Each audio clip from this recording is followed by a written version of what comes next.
coins are only worth as much as somebody else is willing to pay for them. And that's with any market. Real estate, stocks, cryptocurrencies, it is only worth as much as somebody else is willing to pay for it, or how much you're willing to pay for it. So I get the question a lot these days, how much is this stuff worth? You know, is Litecoin any better at $100 versus $50 versus $40 versus $30? Or whatever coin you can interject into there, Monero, Bitcoin, Litecoin, whatever. It's an openly traded market, and it's a battle between the buys and the sells, and ultimately the market has spoken. For right now, Litecoin is down to, $31, $32. And, Monero is getting around there $66, $67. And it's very interesting of what's kind of going on and the economics behind this. So at the end of the day, we're going to blindly feel for the bottom. I'll let you know in 6 months where the bottom is. That's my best answer. Nobody knows where the bottom is. The market will decide, and it's a world market that operates 24/7, 365. So there were some differences in 2013, 2014, but a lot of similarities as well. 2013, 2014, you had a lot of these separated pools of liquidity with all these different exchanges. And now everything, there's a lot more liquidity in the market just in general. So there's better price discovery, I would say, but we're traveling a very similar type path. I mean, we've fallen essentially almost 80% with Bitcoin. We have fallen off on some coins like Steem. It's fallen off like 96% from its peak. And you think, well, you'd think it would be more insulated than that, because even when it had 100% inflation in 2016, Steem lost 98% of its value, from $4 down to 7 cents. You think, well, we should be more insulated than that. There's more people around the world on the Steem platform interested in Steem, and we should be more insulated than that. But no, we have fallen 96%, and there's certain reasons for that. But not just Steem. I mean, we're talking about anything else. Looking at all these other coins, and we're sitting there at 90 to 95% losses on a lot of stuff, and something like Litecoin has lost over 90% of its value. We are actually lower at this point than its peaks in the 2013, 2014 boom, which is crazy. That is crazy to think about, because at the end of the day, what still plays true? There's only going to be 84 million Litecoin, there's going to be 21 million Bitcoin, and there's going to be 18.4 million Monero. So those economics are the same. So what is kind of causing this? Is it a lot of institutional money shoving us underwater so they can buy at a lower price? Most likely. There's some of that at play, but I know what it feels like to be pressed out, and then you just feel like, man, I have to sell this because I'm not going to get anything out of this, and it could be 6 or 8 months down the road before this thing kind of comes back. I'm just going to have to buy in again later. That might not be the right decision, but that's what I'm going to try to do. And I've been in that situation before where I've had to sell out of coins, and I didn't want to sell out. Even as this thing came down, I saw the writing on the wall, and at certain points, even months ago, there were certain coins that I had to sell, and I'm like, I got to sell it. I just think it's going to keep going down. Steem was actually one of those. And there was points where I was selling Steem at like $1.71, and I was like, really like, oh man, this is terrible. I can't believe I'm selling Steem at $1.71, but I felt like it was going to go under $1. And then I was rebuying at 80 cents, and then I was rebuying at 47 cents, and then now we're down at like 36, 37 cents or something. And there's some of the economics on there that could press it lower. So, I mean, I guess we'll see, but cryptocurrencies are a dangerous game. At the end of the day, it's going to go as low as until somebody steps in with a significant amount of money, or enough people step in and value it at that price and say, you know what, it's too risky to let it try to go lower. You have to understand that you're taking a risk. If you don't buy now, you are taking a risk that it is going to end up going higher, and you're never going to get that position. And then I know that feeling of like seeing it at one price, And then when it's higher, you're like, oh, it's so painful. You're like, oh, I saw it at this other price. I just wish it would go there. And you're like, well, I just have to accept this new reality. It's at this price, and am I gonna buy now or not? And so right now, even for myself, it is painful. Even though I have the money to commit, and this was the plan, and I was wishing that stuff would go lower, it is still painful. I'll tell you that. I'm not gonna lie. I'm not gonna act like, oh man, I'm strong hands over here. I'm gonna keep buying, and I am buying. Like, I am buying at these levels, but it is painful, guys, because you're like, even me, even being through this before, I sit there and say, well, it could go lower.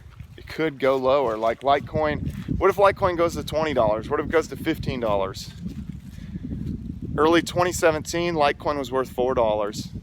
So it wasn't that long ago, guys. So we don't know how low this will go.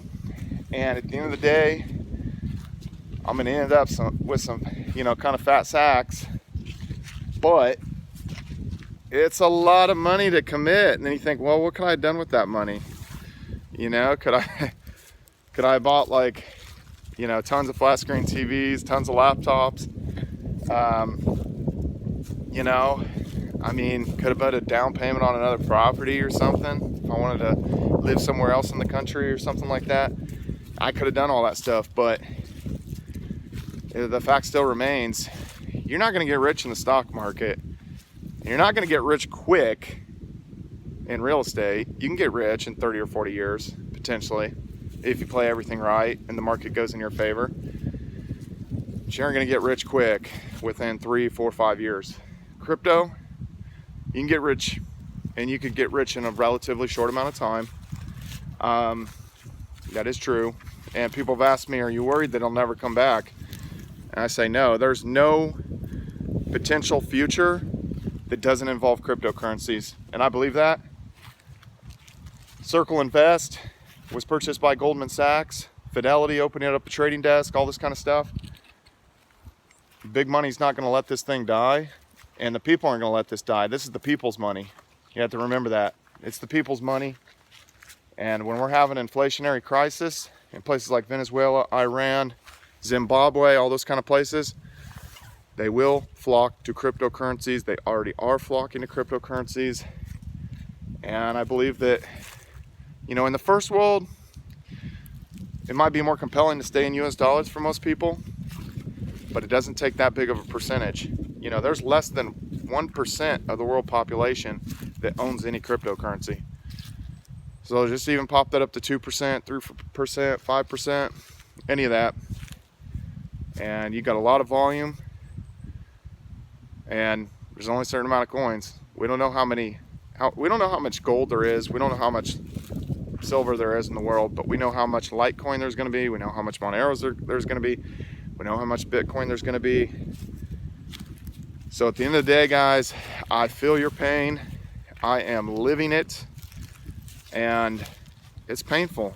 I mean, I've had to take a step back and ask myself, should I do certain things, whether it's traveling, whether it's buying electronics, whether it's buying all these things, take a step back and do that stuff first before I commit more capital to the crypto markets? You know, you always have to ask yourself that question, you know, what you should do and evaluate that for yourself. Everybody's situation's different. I am still committing money to crypto markets. But, you know, the plan was always to buy some more of this other stuff. Like right now, I'm, you know, got the phone on a gimbal. Now, I bought that like a couple months ago because I thought that that would make more stable videos for you guys to watch and all that kind of stuff. So, you know, yeah, I'm doing that. But again, man, you know, I'm kind of a dirtball over here. Like, I don't have a lot of like super nice stuff. You know, people, I had one guy ask me like at the EOS hackathon, he was kind of surprised with my laptop, and it, you know, it's like an older laptop. It's like a Toshiba with like an i5 in it, you know, that's like, I don't know, like, let me think of some of the other kind of specs on it. You know, it actually still has an optical drive, still has like a, you know, DVD burner in it kind of thing, where a lot of laptops, you know, don't have that still. But that particular laptop does. And you know, it's not a bad laptop. I mean, it's got 8 GB of RAM, and you know, it's a good travel laptop. And he was kind of surprised, like everybody else is on a MacBook, all that kind of stuff. You know, and I've got Ubuntu on it. He's like, wow, you're still using that laptop. And I'm like, oh man, this is just a throwaway, you know, but at the end of the day, like, it's kind of one of my computers that I have. My desktop computer is more powerful. It's got a Xeon and all that stuff in it, but it isn't new. It isn't new. I haven't bought, like, I'm always like, you know, getting stuff like super cheap from somebody, like fix some computer and get some other computer for free and stuff like that. But I just don't spend a lot of money on that kind of thing. But I am looking to get some more electronics and some more camera equipment and that kind of stuff so I can make better videos and those kind of things. But we definitely have to evaluate what we're doing in this space. And I really do get sidetracked by the prices, I'm not gonna lie. So anyway, guys, that is the video. Stick in there. The fact that you're watching this video is a big deal. A lot of people have buried their hands in the sand, and even me making videos has caused me to lose subscribers. It is painful that I'm in a net positive right now this month. Maybe I've added 78 subscribers. But at the end of the day, most people don't want to watch. They are so busted by crypto that they don't want to watch. But the people watching now are the people who are ready to get bitty rich. Follow me on all social media at Brian Phobos, Twitter, Instagram, YouTube, Steem it. See you guys later.